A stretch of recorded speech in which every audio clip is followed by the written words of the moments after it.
Ladies and gentlemen, boys and girls, and all of my baggage droppers around the world, welcome to another episode of the Drop Your Baggage podcast, where we talk to people that are dope, that can give you hope, and show you a technique that can help you cope. I'm your host, the self-talk engineer, Charles Woolfork.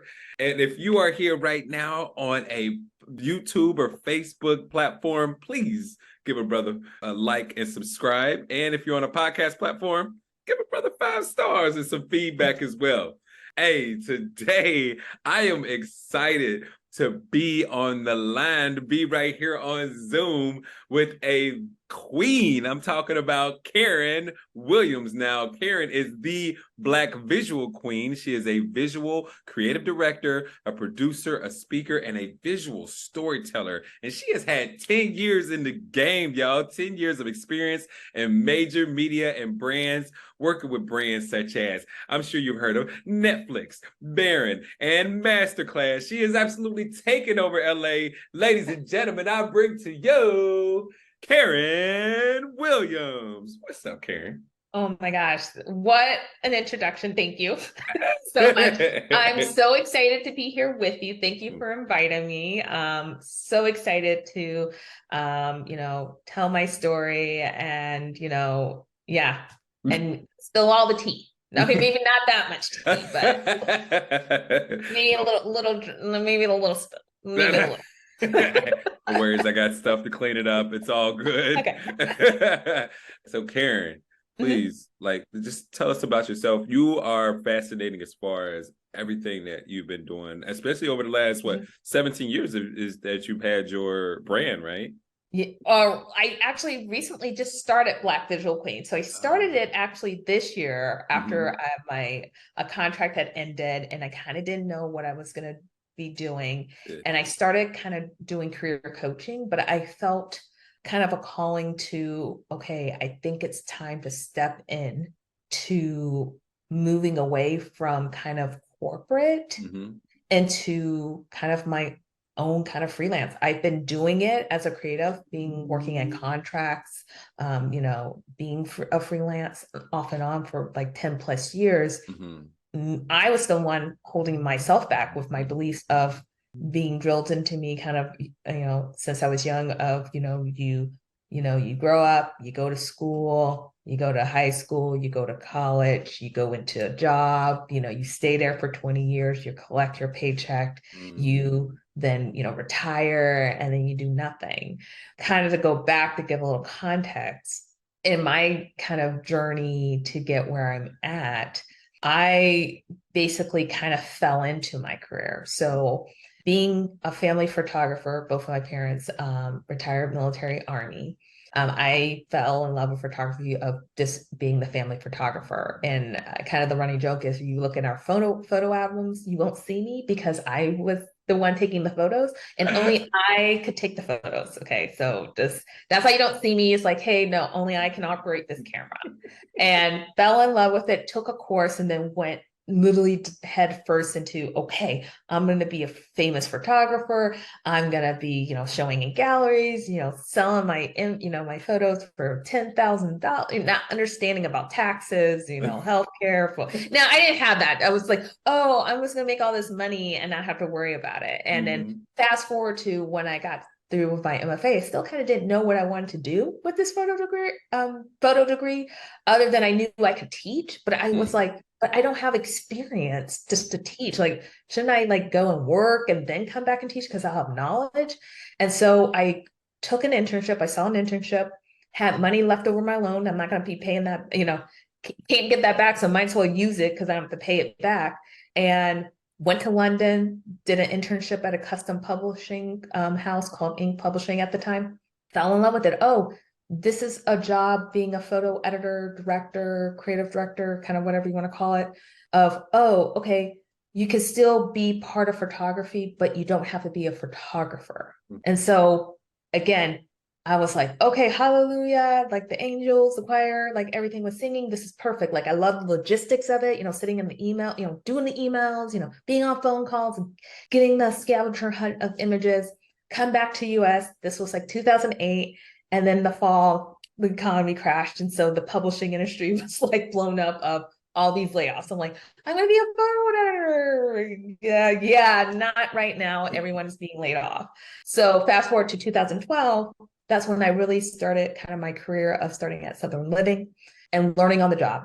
These, there was things at school, and this is why I'm kind of writing a book at this right now, like a photo book I wish I had in school. I had to learn a lot of things about the business of not only just working and like office politics, but just the business of like, oh, this is how the sausage is made in the photo world, of how shoot productions go.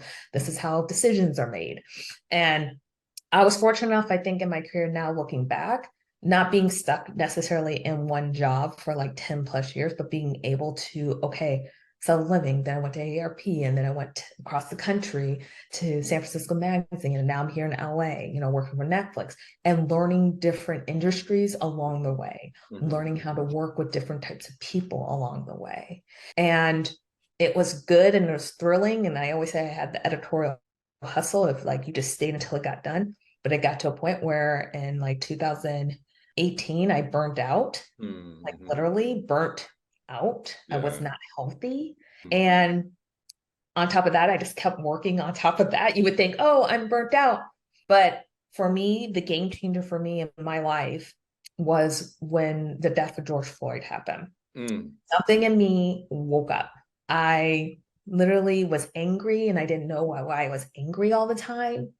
Like legit angry. And that was the first time I decided to see a therapist. Shout out to my therapist. I love her. Amen. To really work on all these feelings of suppression that I was following up, that was like festering. Maybe that was probably the main causes of my burnout, of basically me realizing I'm a Black woman. And even if I grew up, I didn't have overt racism at me. So I didn't have that experience, but just realizing I'm not safe. It doesn't matter. People always see me as a Black person, even if I'm the nicest person. And realizing that in a sense, I was assimilating into the kind of white culture. George Floyd murder just snapped me up like, Karen, you are Black and you have to make sure, you are not safe. And not like, oh, I'm not safe in my work environment, but just in general in the world, like I am not safe. Right. And so that sparked in me to heal my, what was, deep hurts inside of me, which I kind of narrowed down to more like of an emotional abandonment, kind of root cause, and really going through therapy and, doing the work to heal myself. And from that empowered me to be like, okay, I've had the privilege of being in this industry for 10 plus years. I want to spread the knowledge. I want to help photographers, in particular BIPOC, of, okay, this is how decisions are made. This is what you need to do to present yourself, how to market yourself, how to network yourself, to give them the tools, and tips that I didn't have. I had to learn on the job. I want to make sure and want to make it easier for them. Versus how I had it, where I didn't have a mentor. I didn't have, when I looked at the department, maybe there was one Black person and that's it. And they were usually a designer. There was hardly any Black photo editors. There's more now, but there was like maybe one or two that I knew of. And it was like from Essence magazine or something, like very, stereotypical, but now there's more. And my passion now, and that's kind of the spark of Black Visual Queen, owning my Blackness, owning me being a woman and a queen. Everyone, all the women here are queens. Okay. We're not like, everyone is a queen. And for me, my, kind of motivation and passion now is to educate and empower, and help diversify this creative space more and more and more, to help give resources for people to diversify and to look outside the traditional norms. Because I didn't come from a very traditional background. If I would have known I wanted to be a photo editor after I got my my BFA, then I probably would have moved to New York and went to school in New York, because that was the hub. I did not. I literally went from like Southern Living, which is like, the Bible of the South is like, I think the Bible, Oprah, and sometimes they change that, and then Southern Living, right? So that was, and then I went to AARP, which was great because they had like they have like the Bulletin, which is more newsy, and then they have their lifestyle magazine. And then I went to San Francisco Magazine, and then I went into tech. So I got to I got to be a part of all these like amazing different industries. Wow. And so now just taking that wealth and helping kind of the next generation, the next kind of photographers up there be like, okay, hey, this is how you get in. Yeah. So that's kind of like in a nutshell, kind of where I've been and where I'm at now. Making the path easier for the next generation. That's always the Exactly. goal. That's always the goal. What Exactly. what were some of the most valuable lessons that you learned from London that you took with you all the way to today? Oh my gosh. I think collaboration. Mm-hmm. And then from there, collaboration, and then moving, continuing on my path in my career, not being too precious about my work or precious on a project because, things change very, quickly and you just can't hold on. You just got to let it go and be able to pivot. And the art of the pivot of being able to be flexible. Yeah. And then the biggest takeaway from that, seed of, collaboration all the way to now, being strategic. It's not about you, it's about the brand or whatever you work in, the bigger overall picture versus Mm-hmm. sometimes I think for me, what trapped me for many years is I was in the weeds. Like when I would do presentations, I had to give every single detail where it's like, no, what is the higher, objective? And give me this bullet points and not like, well, here's bullet point one, and then like 10,000 things under this wall. Like, no, that's just so from that kind of seed of being collaborative and working with the team, and then going on to like letting go and being flexible, the art of the pivot, and then to kind of the higher mastery of almost like the Jedi mind, master of inner peace, but it's like just being strategic and being able to see the whole kind of picture where you base your decisions and where you're coming from, where it's like, how is it affecting the whole versus you? Getting ego out of the way. Yeah, exactly. I mean, everybody starts like that when they're young, though. When we're young, it's like, oh yeah, Yes. I'm the dopest here.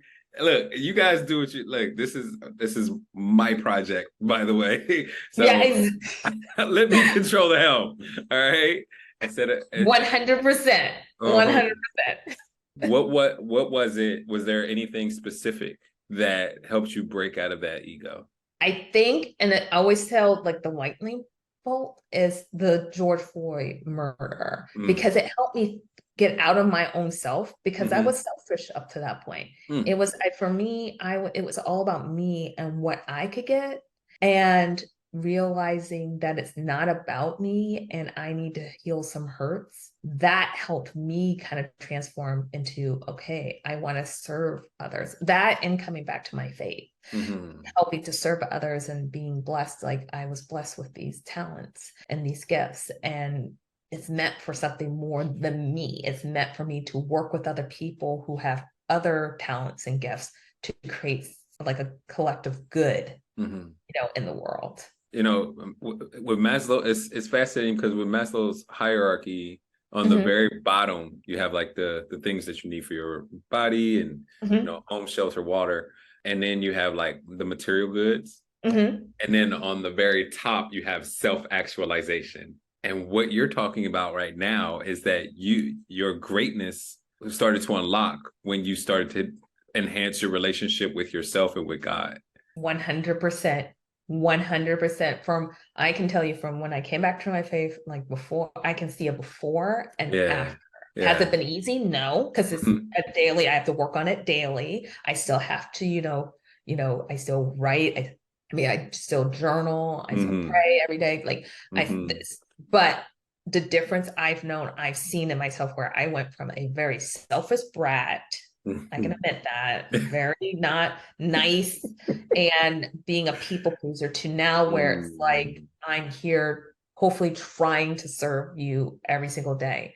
And that's really helped in like relationships and just my communication and getting things done, because it's like I'm now able to start thinking, okay, I'm thinking about the whole and seeing how I can fit that or fit and how I can contribute, and not necessarily be me. It's about me. I did my little part, so I'm not going to help you. Like, no, what do you need me to do to help you be successful? Because when you're successful, then we're successful. Amen. So what were some of the biggest challenges that you had when you were learning on the job? And like, what was the mindset that you had that helped you fight through that as well?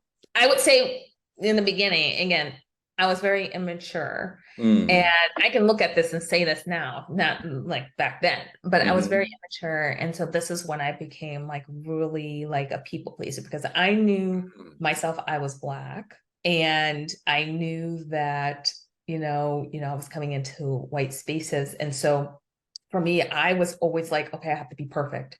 Right. I have to be perfect. I can't make a mistake, because they given me a chance, thinking, and there's some places like, back in the day, I'm like, am I just the diversity pick? Because, now I know I'm good. I'm good at my job. And so people are hiring me because I'm good, and they see the quality work. So I'm not worried about that anymore. But then again, there is still that little thing in my mind that still thinks that sometimes, because it's like, okay, I know I'm good, but then I look at the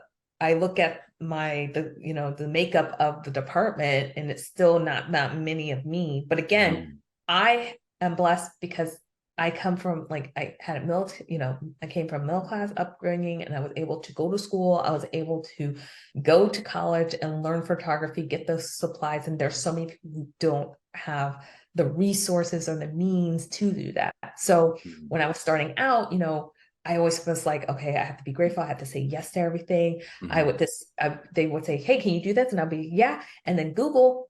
I mean, it wasn't a big term way back then, but I would be like, Google, let me, like, how do I, or, because literally I would just go on, because there's no reason. This is why I'm writing my book. There's no, like, how do you do this as a photo editor? How do you make a photo call sheet? How do you produce a shoot? Like, I didn't learn that. Like, I literally just started, and I did an internship, and then it led into like photo assistant, and just literally worked my way up. There is no, like, now there is, you can find plenty of like resources here and there of like, okay, this is how it goes in a bid. And then, oh, contracts. Okay, so I'm sending this to the photographer.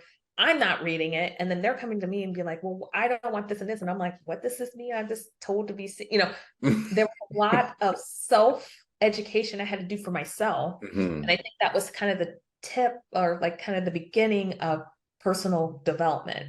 I didn't get into personal development until I was working in San Francisco, and being a contractor / freelancers, you don't get access to personal development courses or programs. So I always took that upon myself, because I wanted to learn, get better at my craft. So I like what, personal development of just mindset, personal development on money management, but then also learning about different positions. So like I took design classes, like just on court, like from UMD or whatever you want to, YouTube and stuff like that. What's the history of design, or writing courses, so I could be able to know the language of the different departments and how they spoke it and how they worked, because that informed me as being the photo editor director of the photo department. When I'm crafting these photo shoots, I can understand kind of the mindset of what maybe the editor is thinking of the story, and what the designer is thinking, and seeing how they design and how their kind of design thinking when they're putting layout together. So all that kind of just bubbled up, and I took personal development to the moon to educate myself, to make myself better. And so again, on the job training, it was kind of like hit or miss, but I knew that was important to get that info in my mind, because I knew that would make me first a better person, but then help me understand the business better. Wow. You invested into yourself. Exactly. And it was scary. What was scary about it? It was scary because I never knew, okay, you buy a book or two, but then I started doing, coaching, life coaching and stuff. And the money starts adding up, and you don't think about, I think for me, I was thinking, wow, this is a lot. And what everyone thinks, what's the return on investment? Right. And after doing like my first coaching stuff, I was like, yeah, I get it. Now, can I do everything? No, but it's like, for me, it's like keeping that growth mindset is like key. Yeah. It is key to be successful, because I've just been in too many situations where people just stay the same or do not want to just stay mediocre, which makes me personally mad, where Mm. like you need to grow, you need to show that you want to grow, and it shouldn't come at the expense, or it shouldn't come when a higher up wants to light a fire under your butt. Mm-hmm. Should personally want to continue to be better Right. or get better, Right. and it's Yeah. not going to go 100% all the time, but at least just put in that effort, Yeah. Yeah. because And things are always changing. is that because you have the passion for it, or you see like, is that because you have the passion for it, or is it because of your parents, or is it just like a natural I grind in No, you? I don't think it. I think it's just once I got into personal development, I just have such a passion Yeah. of just wanting to learn different things, and it expand my mind. I didn't Yeah. want, like I love travel and I love seeing different things, learning different cultures, Mm-hmm. because again, uh, for me, I to experience how other different people live, that is going to affect me in some way. I don't know how it's going to affect me. I don't know how that's going to translate, but I Mm-hmm. know it's for the better. And it Right. gives me it helps me be more empathetic, understanding, all the things, Mm. if that So, makes sense. no, yeah, for sure. Once again, just working on yourself. Yeah. So, working on yourself, having a better Mhm. relationship with yourself. Yeah. What was something that was maybe a negative mindset about yourself that you had to break loose of? That I wasn't worthy. That's always Yeah. heavy, Because again, I heavy. think coming in an industry that is not so diverse, Mm-hmm. and always having to be like, am I even worthy to be in this space? And Mm. I know I am. Right. So I've broken that. But again, starting out in the was a early 2000s and tens, Mm-hmm. and stuff like that, it was like kind of hard because I didn't have people to really lean on. I didn't have like a support. There weren't groups out there. Now that there's plenty of diversity, groups and creatives and stuff like that. But that was Mm-hmm. it. It was very limited. And when you Yeah. looked at who the top of the top were, Mm-hmm. those people did not look like me. Yeah.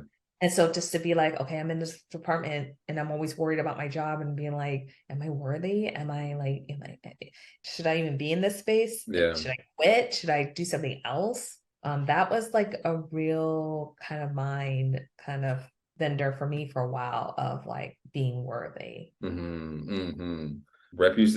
Representation is Yeah. so important. Yeah. So And I think important. that's what gave me the motivation to continue and to Mhm. meet with people, meet with photographers, and especially Black females. And what I'm doing now, and Mhm. continuing to like be on here and speak at events. And because if you don't, if you don't see it, that quote, like you can't be what you don't see, right? Yes, yes, yes. Along the lines, I might not got that right, but along that side. So No. I think that's what's the key motivation, is that people see me as like, you can do it, and let me help, like I can give you tips and wisdom and help you, like this is what's worked for me. Mhm. These are things like I see trends and stuff like that on how, to position yourself. Mhm. That has been my main factor and motivation to, it's the reason I'm, wanting to continue to, you know, be out front, because a Mhm. lot of people first, like in my industry, don't want to talk really like out loud, but to show people what's possible. Yeah. Yeah. And that's the thing. You've already seen Mhm. you've already seen like that path. You already know the path, and Mhm. it's kind of like dipping your toe in the water, and then it's like, Mhm. oh, okay, everything will be okay if I just go ahead and just do a cannonball. Just Yeah, it's a dive in. Everything's gonna be okay. I can lead the way. Hey, come on, guys, follow me. Mhm. I've already taken the arrows. I know that this is the path. Yes. Oh my gosh. What's your main goal besides like teaching? Like, what do you think your biggest goal is? I think and I literally wrote it down this morning in my journaling Look at section. you. And Look at you. it was basically, above all else, to be of service, Hmm. and everything will fall into place. Man. That's like my point of where I always want to have my heart. Like I think a lot of people when they jump into, the space of being an entrepreneur and or consultant or like motivational speaking, it's like I think they're seeing like the money, money, money. Mm-hmm. But me, I have to ground my back self, and I literally like just wrote it this morning. It's like I just want to be of service. Yes. And everything else will fall into place what's meant to be. 100%. Oh, definitely. You're a Christian? Yes. The master of service was definitely Jesus. Yes, Like 100%. it was, and that's the thing. He was so well known for a guy to not necessarily be the most wealthiest. Like they don't say like how he's wealthier than Solomon or anything like that. Like he just walked around with his friends, like walked around a lot. If you look at the Yes. if you look at the I need his geography of the stamina. area. And what I love about what I love about Jesus and what I think it's so amazing is like he didn't care what people thought. Yeah. He was half human. Yeah. And and it's like for me, it's again, when I'm fully human, it's like those are those things like I always have to keep going, coming in the morning and praying to God and like just help me, focus. No, don't turn to the right or left. Just keep on your path. Mm-hmm. You are meant to do something, and you're not meant to do what you're doing, or Right. you're not meant to do what she's doing. Mm-hmm. I need you to do this because this is what I've planned for you. Yes. And that's why I'm like, okay, God, okay, I want to be of service. Mm-hmm. Help me have my heart of service and not focus on the material or the fame or the accolades and stuff like that. It's just being of service. Yes. And it's hard because I think we're in a world where it's like, gimme, gimme, gimme. It's all about me. Mm-hmm. And to fall, once you kind of fall, like you get that kind of first taste of success, and you're like, I want more, more, more. Your values can kind of like shift if you're not careful and you're not grounded. So I pray like to always just be grounded and just be of service. Yes. Keeping that ego in check. Exactly. Keeping your eye on the prize, knowing what's important, and living through that purpose of service. Yeah, that'll keep you grounded. That'll keep you grounded. That'll keep you on the path. And, in a way, we all, not we all, but a lot of us talk to God, but a lot of us don't listen. Yeah. And that can be sometimes me. So I have to try, I have to literally, and especially because usually it's like telling you stuff like you want to hear, like you like things, God, can you just say that? And I'm like, he's like, no, I'm going to keep it real with you. Like, not this time. And it's hard. But when I do listen, like, and again, I've seen it so much in my life where I've prayed for something. He's like, no. And the next day I find out like, ooh, I dodged a bullet. Thank you. Thank you, Lord. Like, so I always say it like, what's best for me? Do what's best for me. So it's hard. Yeah. And I think, God doesn't have a time limit. We always want things like now. And I think Amazon caused that. Nah. But it's like, no, I have all the time in the world. Yeah. And when you're ready, you'll receive the blessings I have given you. Ooh, that's powerful. That's powerful. Your humility is so impressive. What was the biggest challenge that you had to overcome by building your own brand with the Black Visual Queen? I think, again, it's kind of like falling into my career is figuring out all the stuff of how do you start a business? Because for me, I am a big nerd. And so I like to have a great solid foundation and trying to find a source that tells you kind of like the steps. And then there's so many multiple choices. I do like, again, Black Digital Queen came to me, I think by God. I literally Googled, like it was this past December, I Googled it. The only thing that popped up was Beyonce. Black King is, and I was like, perfect. Yeah. Doesn't want to be associated, right? And then I got and then I was like, oh, the domain name, no one has this. Boom, bought that, and stuff like that. And it kind of like little by little, taking it step by step, putting in those foundations. I've been able to kind of slowly build up the business, but it's, the challenge for me, which is very overwhelming because it was like, okay, I have to do all the things. And it's like, no, Karen, you don't have to do all the things. Just take it step by step. That makes logical sense. Right. Keep moving forward. Progress. Exactly. And You know, I'm sure you'll God, you know, if you take one step, God will Mhm. take three. Exactly. You just You have to know, take the step in this, that's and this right. has really been kind of a leap of faith. Mm-hmm. Literally like a leap of faith for me because again, I'm it's so funny. I always describe it as like when I came back to my faith, I heard God speak to me to Yeah, like go to church, like go to yeah. church. I did. And it's like from then on, it's like I have to have the tablets fall out the sky to be like, yes, this is the right, or I have to have that burning bush conversation when I need to do this. And God doesn't speak like that. And at Nah, least to me, I think it's nah. more like I'm going to whisper to you on purpose because I think you're Mm, being distracted by things that you shouldn't be distracted. So therefore, if you're being distracted and I'm not going to yell. I'm not mm, going to, you got to be still. Like it says in my, be still. yeah, And then you will hear me. In a, yeah. Ah, you have earned the name and the brand Black Visual Queen because that's how you are operating.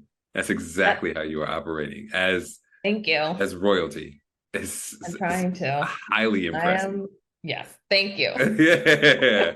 Like so like for all of the listeners out there, it sounds as though it is a like Karen's story is a story of constant curiosity and personal development, a desire and a passion for service Mm-hmm.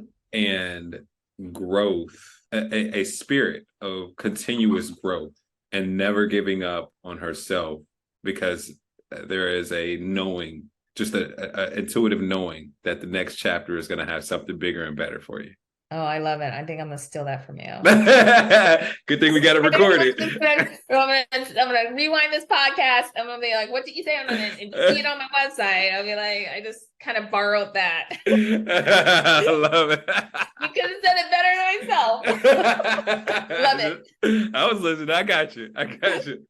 So on the second half of the Drop Your Baggage podcast, where we talk to people that are dope like yourself, that can give you hope, like you've been doing, it. and then I show you a technique that can help you cope, and that technique is called the Yes. mental and emotional release process. I love it. It's also called timeline therapy. It's an NLP technique. Now, I am not a psychologist or a psychiatrist or a social worker. I am a self-taught engineer, and I help people release their trauma and emotional wounds in a different way than those wonderful professions. Just wanted to let you know that little tad bit. Now, today we are going to be releasing the fear of abandonment. That's a good one. I definitely struggle with that with myself.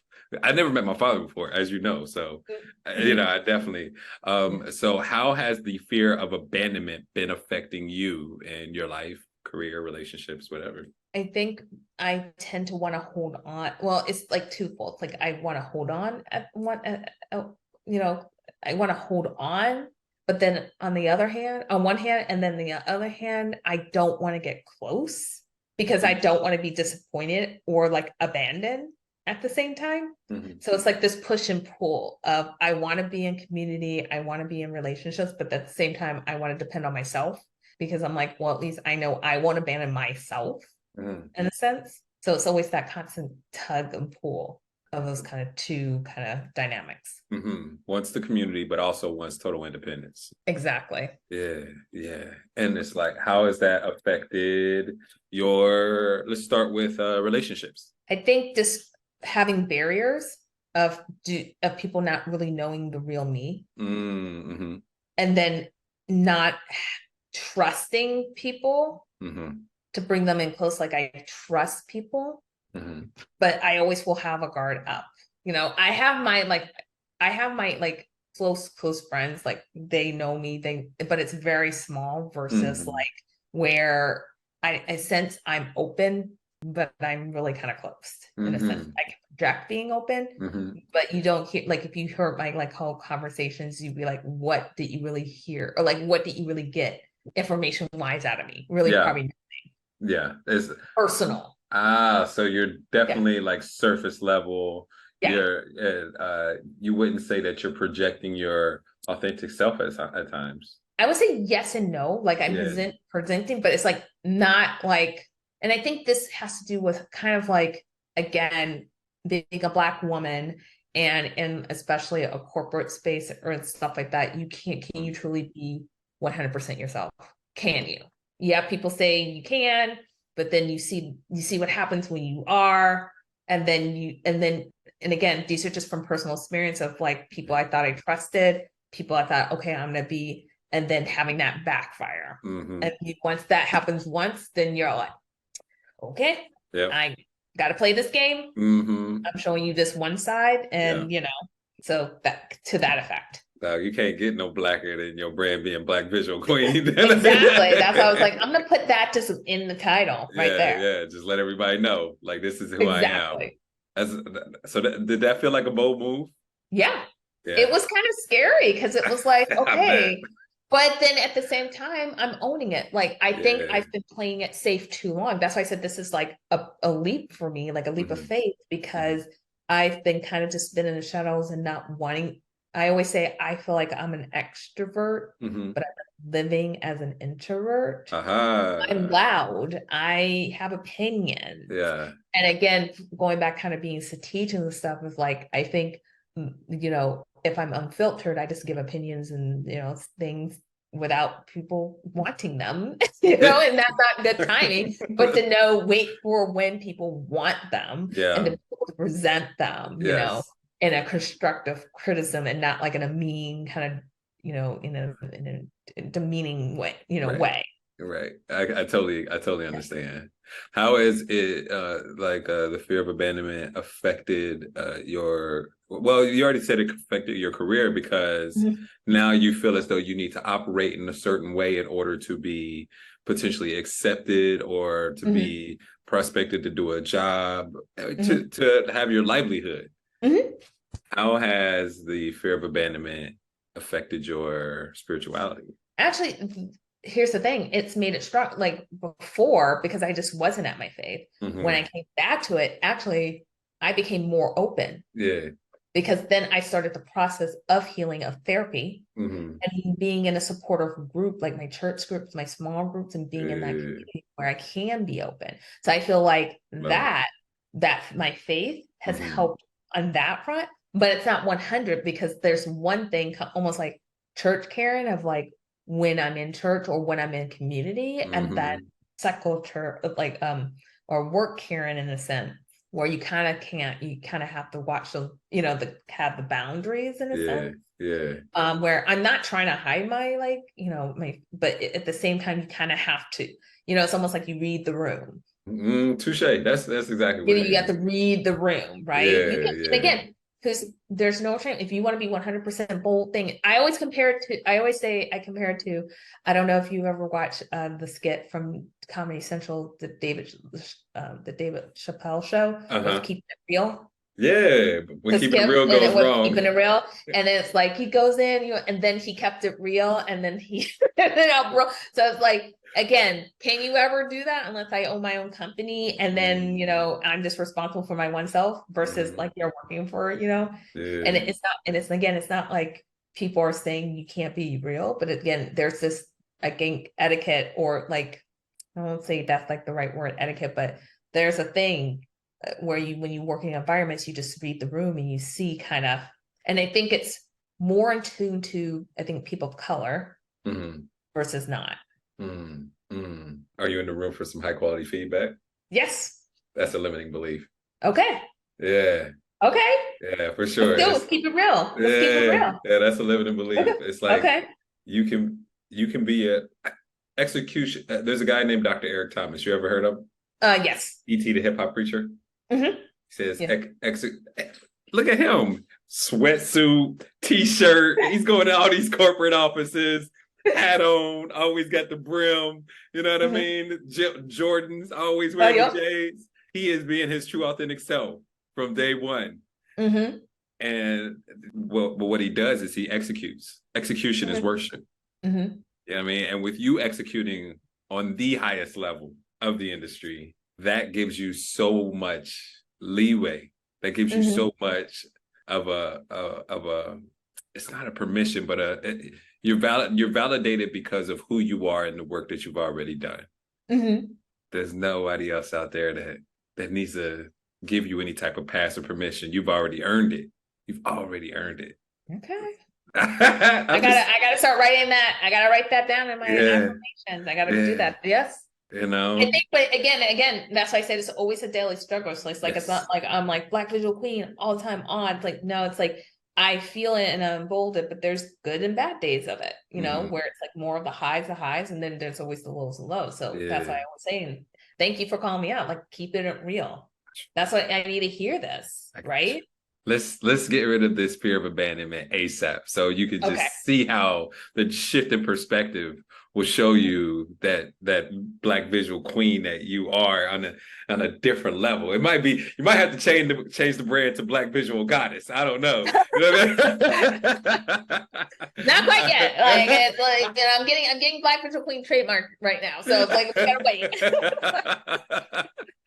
All right. So there's three things that you need to do in order for this to be a profound experience. Number one, you need to use your imagination. Number two, you need to follow directions just like you follow a good recipe or Google Maps. And number three, you need to trust the process. Know that I'm your guide and I'll be leading you through this easily and effortlessly.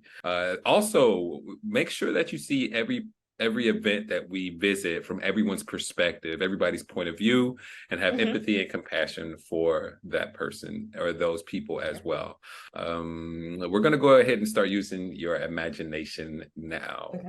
So if you had a timeline, right, and your past could be to your left, to your right, or behind you, where's your past? It's behind me. Where's your future? It's a little in front of me. Okay. Where's a little? Where? If I'm looking at it and I'm just like closing my eyes, like, it's Yeah. usually people define a future and it's like so far away. Right. And for me, I have pulled it closer to me, Yeah. because I think for me, I get lost in thinking too much of the future and not the present moment. Yeah. And so I try to keep the future kind of semi near me, but so I can focus on the present moment where I'm not thinking, oh, one day, getting lost in dreams Totally and understand. fantasies. Totally understand. All right, so let's get it started. Is it all right with your unconscious mind for you to release this fear of abandonment today and for you to be aware of it consciously? Yes. Awesome. Now, the first time that you felt that fear of abandonment, the root cause, we're going to start at the root cause so we can pull it out by the root like a weed. It is when you were in the second grade. You go ahead and tell people about that experience that you had in the second grade. So in the second grade, I remember being on a playground and there was this girl, and I remember like so desperately like wanting to be her friend. And I didn't know at the time, but she seemed like she had discontent like with me, like she just didn't like me. But my naive, being naive, being young, like wanting to be people's friend, like, hey, I want to be a friend. Was always like ruthlessly like kind of being like, hey, I I want to play, what are you doing? And so one day they were doing a play and she's like, finally, she just like, fine, you can be in the play, but you can be the dog. And I was just so excited to be the dog, not knowing that was an insult of what she wanted me to do. And I was the best dog, like in that play. But again, looking back on it and kind of reading kind of the emotions behind it, the feelings behind it, that was more of an insult to me and putting me down, but not knowing that, which probably stemmed into me not like trusting people like at true value of like, I've been burned and I'm like, okay, I've been burned. I'm gonna shut myself off and not trust anyone. Yeah, that's really deep. I love that. That is going to really give you a great perspective upon things and change the way you see others and yourself. Let's go to three other events in which you felt the fear of abandonment and just to test out the intensity afterwards. So can you think of three other events in which you felt the fear of abandonment? I think you don't have to go deep into it either. Oh, I don't know if you hear the plane or helicopter. Sorry. Three other events of abandonment. I think after one of them is like, because being in the military, being part of a military family, we've moved a lot. I remember consciously after moving back, so we moved from San Antonio to El Paso, had friends, I had a really good group of friends, we were close, we were BFFs, and then I had to move back to San Antonio. And because it was just so hard to, at this time, I believe I was a sophomore, and so hard to, because people have been friends since they were like in elementary school. Right. So hard. I deliberately been like, I'm not going to make friends. Like, I'm just deliberately not gonna even try. Mm-hmm. And then another memory I remember is when I was in my MFA, program, and we were putting together a gallery show. I was in charge of getting signs.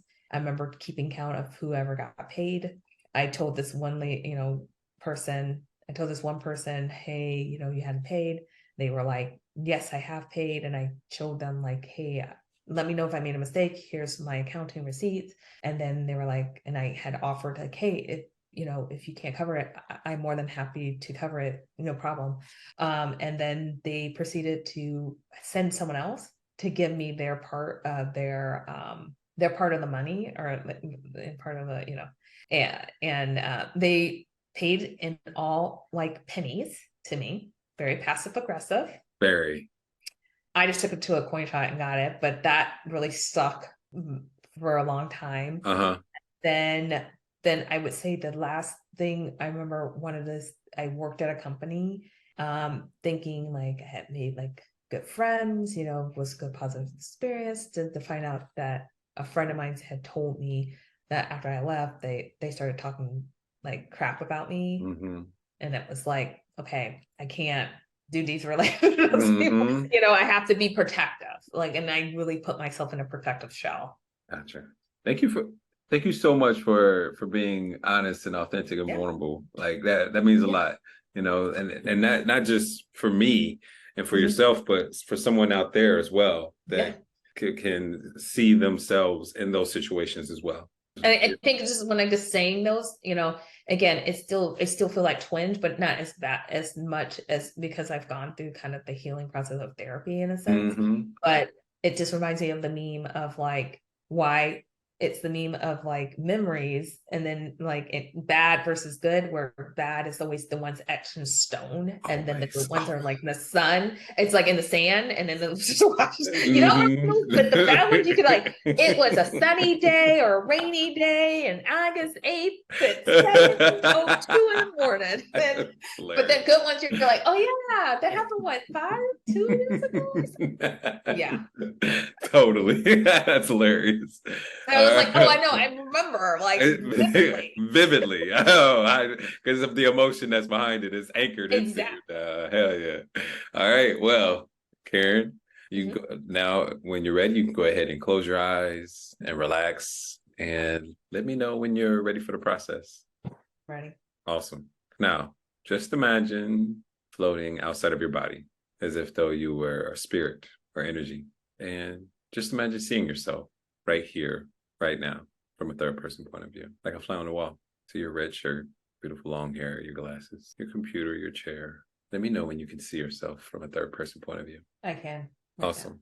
Awesome. Now, just imagine floating up above your timeline and float to the past and float deeper and deeper and deeper into the past, above that first event in which you felt the fear of abandonment. You're just in the second grade.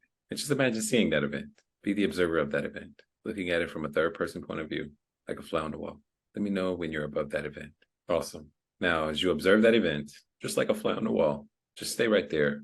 Stay as the observer of the event, and just ask your unconscious mind what it needs to learn from the event, the learning of which that will allow you to let go of the emotions easily and effortlessly.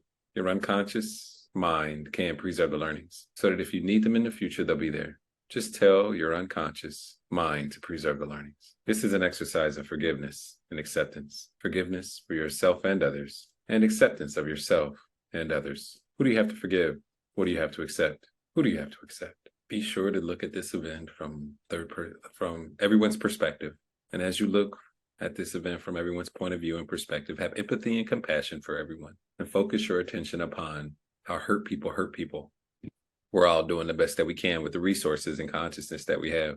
We can't control anyone else's actions, but we can control our response. We can grow stronger and wiser and learn from other people's actions and mistakes. Other people's actions have nothing to do with you. It's only a reflection of their baggage and their consciousness and whatever is going on at the time. We're better people than we were when those events occurred. You're a better person than you were when those events occurred. You're stronger. You're wiser. That's right. You are loved and you're a survivor. What is something positive and empowering you can tell yourself as that little girl and the other little girls and everyone else involved in the event the consciousness that you have today that will allow the emotions to evaporate like water on the concrete on a hot summer day. And as you preserve these learnings, the emotions are starting to dissipate more and more until they're all gone. Just let me know when they're all gone. That's right. Yes. They're gone. Awesome. Now, keep your eyes closed and stay high above the event. And tell me, what did you learn from the event? I learned that, as you said, hurt people. Mm-hmm. And I needed to forgive them. But more for me, it was letting myself know that it's okay, and talking to myself now to myself that it's just not going to last. And ultimately, what made the pain kind of go away and release. It's just I gave myself a hug to be like, it is okay. I'm here for you. You're not alone. What did you have to tell that other little girl? I told her, it wasn't that I told her, it was more like my present self, just putting my hand on her shoulder. It's okay. It's okay to be sad, angry, just to release. All right. Now, just imagine floating up above your timeline and now float into the past and float deeper and deeper and deeper into the past, above the dinosaurs during the prehistoric age. Let me know when you're above the dinosaurs. Awesome. Now, as you're above the dinosaurs, just imagine floating into space and float deeper and deeper and deeper into space to where space and the atmosphere connects. And imagine your timeline is the size of a fingernail. Let me know when you're there. All right. Now, just imagine floating there, weightless, in space, and ask yourself now, where are the emotions? Tell me, are they there or have they disappeared? Now. There. Awesome. I just feel free. Awesome. Now, just imagine floating down inside the event, seeing through your own eyes as a little girl and check on the emotions. Tell me, are they there or have they disappeared? Now. They're not there. Awesome. I see it more. I see it objectively. Float down. Now, float back above the dinosaurs and then float into space to where space and the atmosphere connects. Let me know when you're there. There. All right. Listen closely. Float very, very high above your timeline, above each and every event in which you felt the fear of abandonment. From birth until now, in chronological order. Don't skip one event that has a charge on it. Preserve the learnings and let go of the fear of abandonment all the way back to now. Go. Float very, very high above your timeline, above each and every event and felt the fear of abandonment. From birth until now in chronological order. Don't skip one event that has a charge on it. Preserve the learnings and don't come back to now until that fear of abandonment is all gone. And when it's all gone, you let me know. You can make sure that the fear of abandonment is all gone by going down into the event after you released it, just to make sure that you can see it objectively. It's like the root cause event. This is an exercise of forgiveness and acceptance. Forgiveness for yourself and others, and acceptance of yourself and others. Who do you have to forgive? What do you have to accept? Who do you have to accept? Be sure to see the event from everyone's perspective. Have empathy and compassion for everyone. And as you do so, focus your attention upon how hurt people hurt people. We're all doing the best that we can with the resources and consciousness that we have. Can't control anyone else's actions, but we can control our response. We can grow stronger and wiser and learn from other people's actions and mistakes. Other people's actions have nothing to do with you. It's only a reflection of their baggage and their consciousness, whatever that's going on at the time. And we're better people than we were when those events occurred. You're a better person than you were when those events occurred. You're stronger, you're wiser, and you're a survivor. You are a survivor of all the things that you've gone through in life. You are loved. Appreciate all the people. What is something positive and empowering? Tell yourself and everyone else in each and every event. With the consciousness that you have today that will allow the emotions to evaporate like water, concrete on a hot summer day. And as you preserve these learnings, the emotions are starting to dissipate more and more until they're all gone. Let me know when they're all gone. Take your time. Awesome. Now float down into your body and open your eyes when you're ready. Welcome back. That was so good. That was so good, because in that experience, the biggest thing to help me release was going back and telling myself from the different events and I think the trigger was that you're not alone, that you are loved, and literally giving myself hugs to each one of and then viewing, like you kept saying, hurt people and not taking it. Big one. It's not about you. Exactly. It's not about you. And to have compassion and instead of holding on. And that's, I think, the main trigger of it, holding on to it. It's just release it. Yeah. It's not yours to keep. It's that other person's. And 9 times out of 10, that other person doesn't even remember that they hurt you in the first place. That little girl. Like, who? Yeah, that's right. But that's again, and that's why when going back and going to each event, what made it release, it's just me present me, going back to that Karen, that version of Mm-hmm. Karen, hugging her and saying, Karen, it is okay. You are not, no one has abandoned you. You are not alone. Yeah, that's amazing. Thank you. Yeah. All right. I have a question. You ready? Please. Yes. Do you smell biscuits? Do I sell biscuits? No. Do you? Okay. I just asked that question to get your mind off the meditation. So, it's like, is that a side effect? Can you remember a time in the past in which you used to feel that old emotion? And go back and notice if you can feel it, or you may find that you cannot. I don't feel it because I now go back to those events before we did this meditation where I told you I felt a slight twinge. Literally, I just look at them as like objectively now. And it doesn't have a power over me because, again, it was more self-forgiving to forgive myself and let myself know that you are not alone. And knowing that the people involved, they were probably going through something that I wasn't privy to. And I don't need to be privy to. And to just let it go. Love it. Walk away. If you want to talk it, like we can talk, but if you're not, it is okay. Because again, being grounded of knowing that I'm not alone and people love me and I am worthy of love and I am worthy to be who God made me to be. That is amazing. Let's visit these places. So how do you feel now about moving from home to home because your parents were in the military? I see it as I used to see it as kind of a negative, but now I see it as like, I thank God for the opportunities to be able to move to different places, to be able to travel to different places because of it, to meet different people, to experience different things. Because I always feel like now looking back in the past and then also tying it back to my faith, like there's a reason God had me move a lot and position me in certain places to meet certain people, to meet some of my truly closest friends if I didn't do that, or if I wasn't a part of a military family that moved a lot. So I just look at it as like these were like gifts at the time I didn't think so, but it's been a gift. Even the good and the bad, I've learned things, and it's hard like in the bad, but it's like being able to self-reflect and then look in the lens that you were taking me in and really now just observing it again, just having self-forgiveness for myself of it's okay to have these emotions and you can let them go now. Yeah. It's time to let them go. What about the event that happened in the MFA program? Again, look at the lens of I can't control how people react, as the saying, but I can control how I react. And for me, looking at it objectively, I did not do anything wrong. I was taking the projection of their feelings onto me to cause it to feel like I was doing something wrong, like I was in the wrong, when I wasn't. I forgave myself and like, Karen, you did everything you needed to do. It is okay. Let it go.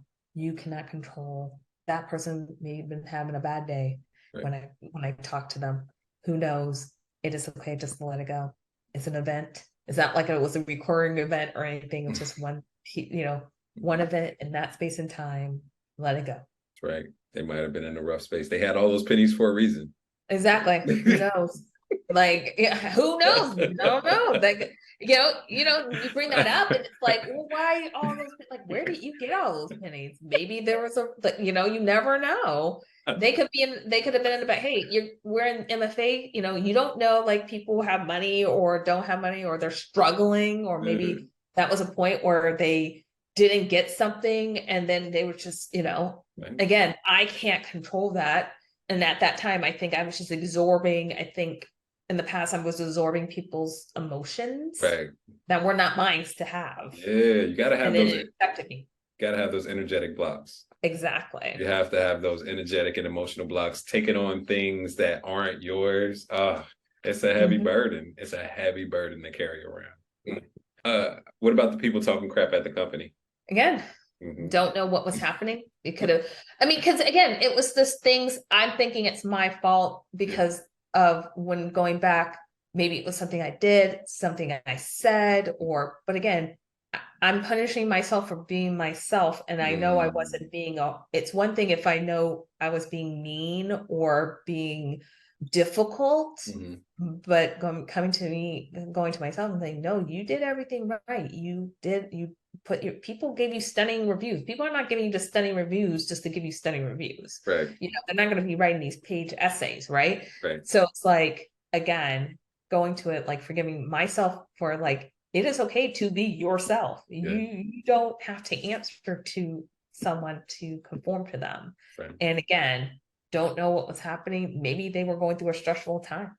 Maybe something was happening where it's like, again, Karen, those are not your emotions. You need to block them. Yeah. And do you and live you. And come to realization. Again, this is just for years of therapy and also this, and you're not meant to, everyone's not meant to like you in a sense. Like you're never gonna have there's no common concept that everyone agrees on, because you will always find a naysayer. Yeah. Or even like world peace. Like, or you think people shouldn't murder. Or people, the things you think that, right. Oh, everyone really, again. So it's like, just be you. And if you are being your true authentic self, being kind, being humble, gracious, you, again, block those naysayers out. Are you hearing yourself right now? I know I'm spilling some deep stuff that good that you're recording, and I can come back and listen. That's right. But for me to be able to say that now, where I'm at, where I started from, I mean, again, years of working on yourself, and years of having an open mind, and always like the biggest thing I take away is like learn different, like be open, hearing different perspectives, ideas, have that growth mindset, because you fall into, I feel like when I run up to people who are just not just happy people, or just want to be mean to mean, limited mindset. 100%. Where I used to be. Not no more. And then when you grow up, grow and mature, and it's not about you, then you start having that having that empathy, and really knowing like, hey, maybe it's not about me, it's about them. How are you doing? Is there anything I can help you with? Right. I want you to imagine going out into the future, to an unspecified time in the future, in which if the same thing would have happened in the past, you would have felt the fear of abandonment. But it's the future now. So see if you can find that old emotion, or you may find that you cannot. Okay. I think going into the future, I don't feel that emotion, because I feel like I know that I'm not alone. I just know I'm not alone. And that was like the real root cause, because I felt like I was alone. Even like my parents couldn't help me. God wasn't in the picture at the time. And so God is, and I have a great family support, and I got a great church community support and small group and friends, where I'm open and being vulnerable. So I don't feel that emotion.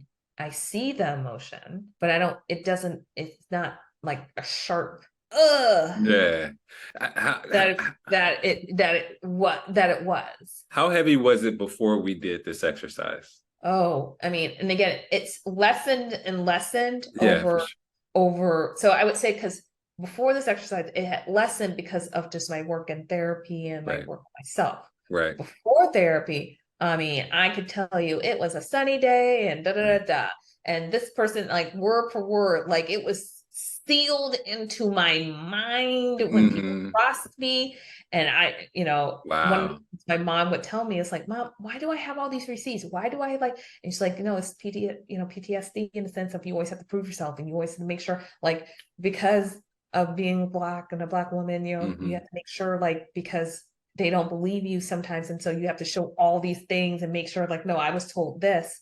And then when I started working on myself, came back with my faith and stuff like that, then it started lessening and lessening. So when we did this exercise, I had said I felt a little twinge, because it wasn't a fully released. And I was released in a sense, because I forgave. The biggest for me was I forgave myself. Giving myself up. That's what happened, yes, I have empathy of the people around and I control, but it was more for me to let it go, permission to let it go. What did you have to forgive yourself for? I had to forgive myself for having shame of having those emotions. Mm-hmm. And it's okay to have. God created all the emotions. He wants you to feel all the things. Like the Bible's not all happy sunshines and rainbows, you know? You have praise and you have love, and you have people like cursing to God, right? So it's like he can take it. And so for me, it was just an internal struggle of like feeling like I had to be the bearer of everything. And it's like, no, you don't. Let it go. No. Yeah. Just let it go. I love And it. like that, as soon as I gave myself a hug, Yeah. and it sounds weird, but I just gave myself a hug like in different things and it just floated away. Karen, congratulations. You are officially a baggage dropper. Whew. Thank you. Yeah. With your help. Hey, I love it. I love it. That is so phenomenal. I'm excited to see the developments of what's going to happen now with just you, your relationships, your brand, the community that you're going to build of other Black visual queens. I'm looking forward to it. Yes.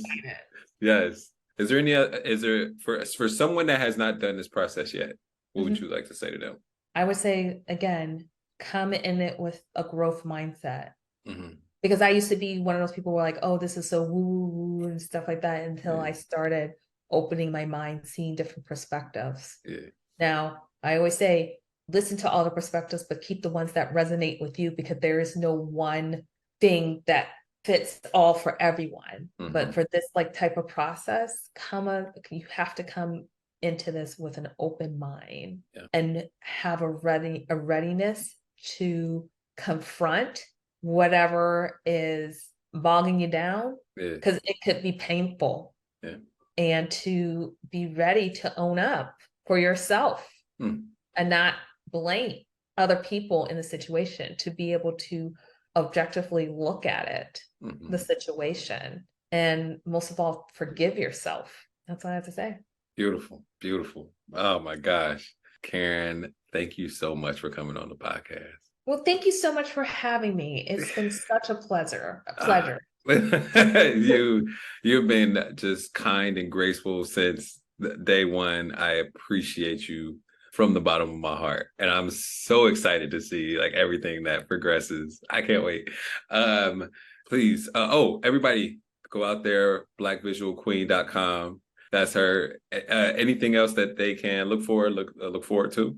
Kind of coming up. I'm like starting to go to the website, sign up for my newsletter. Going to be pushing out my newsletter to give like tips on the photo industry. I'm gonna have some merch dropping soon. Just all the things, and then soon I'm gonna hopefully have a book out next year. So cross my fingers. So things are in the works. So I'm excited. And yeah. Just go to blackvisualqueen.com and all the socials, blackvisualqueen.com. Oh yeah. And just once again, I appreciate you for coming on and saying yes to your divine appointment, showing up for your divine appointment. Yes. Yeah. And thank you all in the audience for your attention and your support and your love. I appreciate you from the bottom of my heart. All my baggage droppers out there, I appreciate y'all for real. If you're on Facebook or YouTube, please don't even consider it. Hit that like and subscribe button, smash that thing, share this with somebody that just needs the wisdom that Karen was spitting today. And if you're on a podcast platform, give a brother 5 stars and some feedback as well. Right here on the Drop Your Baggage podcast. I'm Charles, your host, the self-talk engineer. Karen Williams right here as well. And until next time, you all take care of yourselves and take care of one another. Peace.